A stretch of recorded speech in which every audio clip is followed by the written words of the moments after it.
name is Fernando Reimers, and I am a professor of international education at the Harvard Graduate School of Education. A lot of my work is about figuring out how to help young people gain in school the capacities, the dispositions, the knowledge that would help them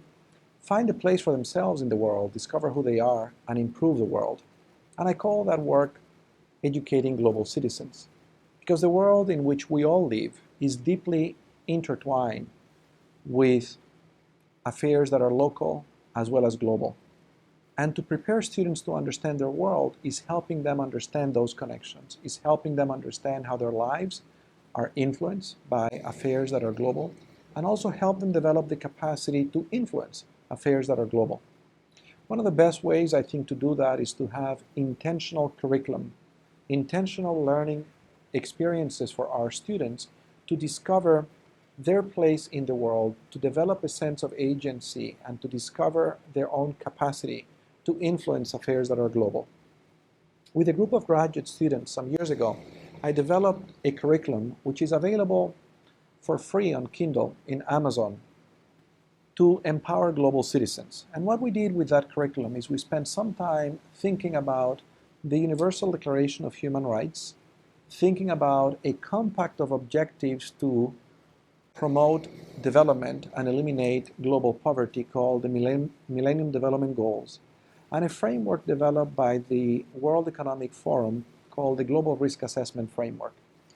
And we asked for those three compacts, what are the kinds of capacities, what is the knowledge, what are the dispositions that high school students should have so that they can function in this world, so they can be authors of their own destinies in a world that is very interdependent.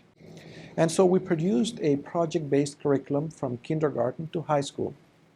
that helps students build those capacities. This book was published in August of 2016, and thousands of teachers and school leaders have downloaded this curriculum and used it. And in hearing from many of them, I realized that one of the conditions that is necessary to be able to do global education is to have a school-wide strategy, to create space so that this work is not the solitary work of a teacher working in her classroom or his classroom when they close the door, but it's authorized work that is supported by the school, that is aligned with everything else that happens in the school, and where there is alignment between the global education opportunities that teachers in one grade provide to their students and the opportunities they have in subsequent grades. So we produced just more recently another book also available in Kindle that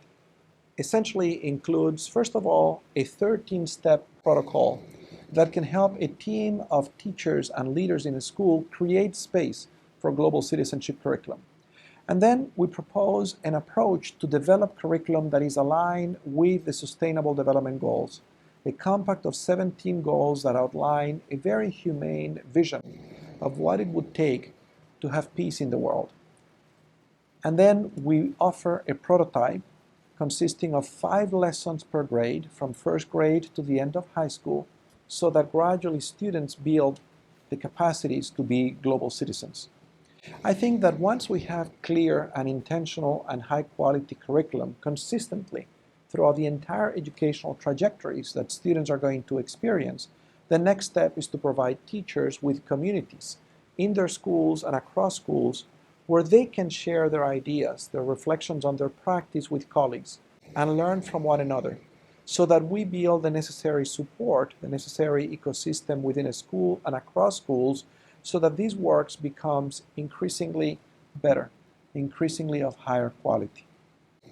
When I think about the effects of education that are long-lasting for individuals, I'm convinced that it is the experiences that would help students develop